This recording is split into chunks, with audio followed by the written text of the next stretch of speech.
यहाँ पर भी अगर थोड़ी सी भी परेशानी होती है, थोड़ा सा क्लेश होता है, अशांति होती है, लक्ष्मी नहीं दिख रही हो, काम नहीं बन रहे हो, बहुत प्रयास करा जा रहा हो और हमारा कार्य नहीं होता, तो क्या करते हैं, फिटकरी और नमक को पानी में डाल देते हैं और घर में पोछा लगा देते हैं। आप लोगों ने आजकल फेसबुक पे भी पढ़ा होगा, व्हाट्सएप पे पढ़ा होगा। तो क्यों लिखा उसमें? उसका कारण ही केवल इतना है कि दाता और विधाता की प्रियता। दाता और विधाता लक्ष्मी और दरिद्रता के सगे भाई है। दाता को फिटकरी प्रिय है, विधाता को नमक प्रिय है। ये दोनों हमेशा लक्ष्मी को और दरिद्रता को दोनों को समझाते थे, दोनों में प्रेम बढ़ाते थे। आज भी हिंदू धर्म की रीति है, वृक्ष में सरसों के तेल का दीप लगाता है, उसको शनि कभी परेशान नहीं करता। एक बात हमेशा ध्यान रखिएगा, मान लो अगर कोई भारी रोग ऐसा शनि महाराज के कारण हो गया हो, अच्छे काम करते करते उल्टे हो रहे हैं, होते हैं किसी किसी के साथ में, विपरीत परिस्थितियां आ जाती है। अच्छा करने जाओ बुरा हो जाता है, अच्छा कर्म करने जाओ बुरा हो जाता है। तो पीपल के वृक्ष की जो छाल होती है, छाल देखिए, पीपल के वृक्ष में जो छाल लगी होती है, उस छाल को घिसकर चंदन बनाकर भगवान शंकर का स्नान कराकर, अभिषेक कराकर, पूजन कराकर, पूजन कराने के बाद में पिपलेश्वर महादेव का नाम लेकर, कौन से महादेव? पिपलेश्वर महादेव का नाम लेकर वो जो घिसी हुई छाल होती है, उस छाल का तिलक भगवान शंकर को लगा लो और उसी का थोड़ा सा भाग अपने कंठ पर, मस्तक पर लगाना प्रारंभ कर दो। धीरे धीरे जो विपरीत दशा है वो सुधरना प्रारंभ हो जाती है। पर नाम याद रखना, पिपलेश्वर, पिपलेश्वर महादेव। विशेष कोई बीमारी ऐसी लग गई है या विशेष कोई तकलीफ ऐसी हो गई है जिसका निवारण नहीं हो रहा, शनिवार के दिन तो आप धतूरा चढ़ा सकते। धतूरा चढ़ाने का भी एक क्रम है। हल्दी में भिगोकर धतूरा चढ़ाया जाता है लक्ष्मी के लिए, चंदन में भिगोकर धतूरा चढ़ाया जाता है आयु की वृद्धि के लिए।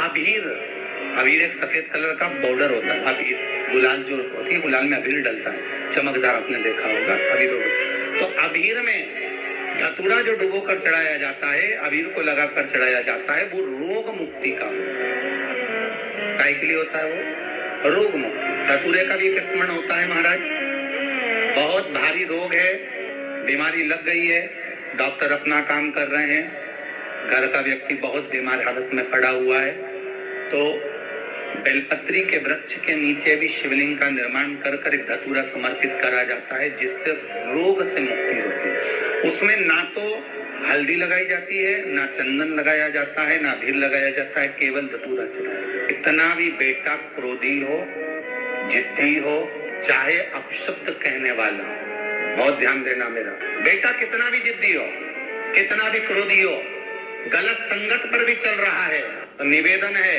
शंकर के मंदिर में लाल चंदन और शहद, इन दोनों को बेटे का हाथ लगवाकर गलत संगत में जा रहा है, क्रोध कर रहा है, चिड़चिड़ कर रहा है, बेटे से लाल चंदन और शहद का लेपन शिवजी के शिवलिंग पर जरूर करवा। का चिड़चिड़पन, क्रोध और उसकी गलत संगत अपने आप हटने लगेगी और वो बालक धर्म की ओर आगे बढ़ेगा, सत्कर्म की ओर बढ़ेगा, सत्संग की ओर आगे बढ़ेगा। तंबाकू का सेवन करने वाले होते हैं और वो तंबाकू नहीं छोड़ पाते, कई प्रयास करो उनके लिए, आप बहुत बोल लो, झगड़ा कर लो। और ऐसा नहीं है कि आप लोगों ने झगड़ा नहीं करा होगा, कितना करा होगा, ईमानदारी की बात बताओ। 4-5 दिन तो आप लोगों ने नए में तो रोटी भी नहीं खाई होगी झगड़ा के कारण। तुम तंबाकू छोड़ो, तंबाकू छोड़ो, और तुम्हारे सामने नहीं खाए तो क्या हुआ, बेरू बाहर जाके खा ले। उसके लिए नीलकंठेश्वर महादेव का स्मरण करें। बेलपत्री की छाल या बेलपत्री की जड़, इसको घिसकर इसका चंदन तैयार कर, चंदन बनाने के बाद में इसकी गोलियां बना ली, गोली बनाकर शंकर भगवान के शिवलिंग के पास में 7 स्थान पर उसको रख दिया। नीलकंठेश्वर महादेव का स्मरण करिए नशे से मुक्त करने के। ये तंबाकू वालों के लिए आज विशेष वर्णन है, ध्यान दीजिएगा। आप जो गोलियां बनाए हैं चंदन की, बेलपत्री की जड़ या बेलपत्री की छाल की, वो रख दें। महाराज नीलकंठेश्वर महादेव का स्मरण करें। 7 गोलियां 7 दिन जो तंबाकू खाता है उसको दे दें। महाराज सुबह के समय पर वो गोली मुख में रखें। आप देखेंगे धीरे धीरे तंबाकू से नफरत उत्पन्न होने लगती है, तंबाकू मुख में नहीं रख पाएगा। प्रैक्टिकल करने में क्या जाता है? सियोर वाला महाराज झूठ बोल रहा होगा तो, इसलिए आप प्रयास करिए, बाबा पर विश्वास कर प्रैक्टिकल करने का प्रयास करिएगा। बाबा चाहेगा तो आप स्वस्थ रहें, मस्त रहें और अपनी जिंदगी अलमस्त जिए। यही शिव महापुराण की कथा कहते हैं। बेलपत्री के वृक्ष के नीचे जौ के आटे का चौमुखी दिया, सरसों का तेल डालकर उसमें काली तिल डालकर उसमें एक सफेद फूल डालकर बेलपत्री के वृक्ष के नीचे जैसे एक चौमुखी दिए को जौ के आटे के दिए को लगा दिया जाता है। जो व्यक्ति चिड़चिड़ करता है, जो व्यक्ति क्रोध करता है, जो व्यक्ति अपशब्द बोलता है, आड़ा टेढ़ा बोलता है, ताने देता है, ईर्ष्या रखता है, घर में चिड़चिड़ करे, पूरे घर को अस्त व्यस्त कर रखा, उस व्यक्ति का नाम और गोत्र बोलकर मात्र एक दिया लगा दिया जाए, व्यक्ति अपशब्द कहना बंद कर देता है, उसका प्रेम प्रबल हो जाता है, उसकी ईर्ष्या समाप्त हो जाती है, उसकी नफरत समाप्त हो जाती है। हम आपसे बार बार कहते हैं ना, कई बार आपको कहा कि आपके यहाँ अगर धन की कमी पड़ रही है, पैसा नहीं आ रहा, व्यापार नहीं चल रहा, दुकान नहीं चल रही, धंधा नहीं चल रहा, नौकरी नहीं लग रही, सर्विस नहीं लग रही, तो हमने बार बार आपको कहा है, एक दिया बेलपत्री के पेड़ के नीचे लगाओ घी का, और एक दिया शंकर के मंदिर की चौखट पर लगाकर। बार बार आपको कहा, उस पर विश्वास रखकर लगाओगे, सुख मिलेगा, आनंद की अनुभूति होगी। हिंदू धर्म में जो भी शनिवार के दिन पीपल के वृक्ष की पूजन करेगा, दूध चढ़ाएगा या मिष्ठान का भोग लगाएगा, लक्ष्मी और नारायण उसके घर में प्रवेश कर जाएगा। अब एक दिन आपने अपना बना लिया, बाकी के दिन अगर कोई पीपल के वृक्ष के नीचे आएगा और यहाँ तो दरिद्रता बैठी है, तो उसका क्या होगा?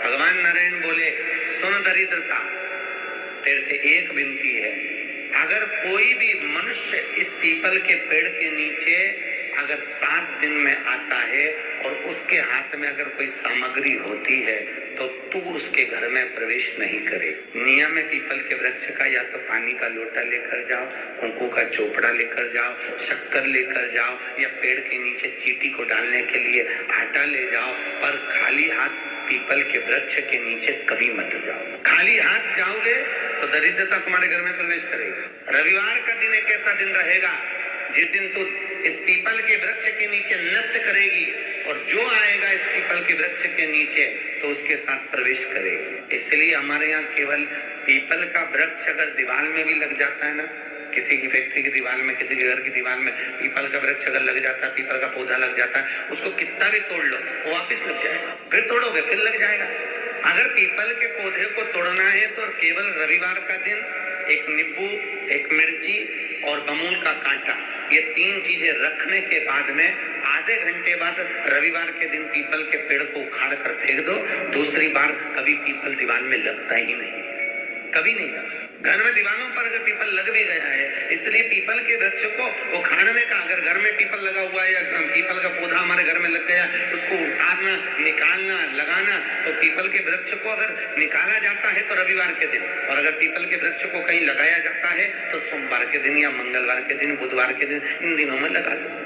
शनिवार का दिन एक ऐसा दिन होता है जिस दिन पीपल के वृक्ष को कहीं जाकर लगाया नहीं जाता, क्योंकि शनिवार के दिन पीपल के वृक्ष के नीचे लक्ष्मी रहती है। हम अपने हाथों से अगर पीपल का वृक्ष किसी दूसरी जगह पर शनिवार को रोपित करते हैं तो हमारे घर की लक्ष्मी अपने घर से छिन्न होकर चली जाती है। जिसके यहाँ रात्रि में बर्तन झूठे पड़े रहते हो, उसके घर में इस दरिद्रता को लेकर तुम प्रवेश कर जाना। जिसके यहाँ रात्रि में बर्तन झूठे पड़े हो, वहां लेकर प्रवेश कर जाओ। दूसरी जगह दुर्वासा जी बोले, जो स्त्री घर में दोपहर के समय पर सो रही हो, उसके घर में इसको लेकर प्रवेश कर जाइए। दोपहर के समय में घर पर सो रही हो, इस दरिद्रता को लेकर प्रवेश कर जाइए।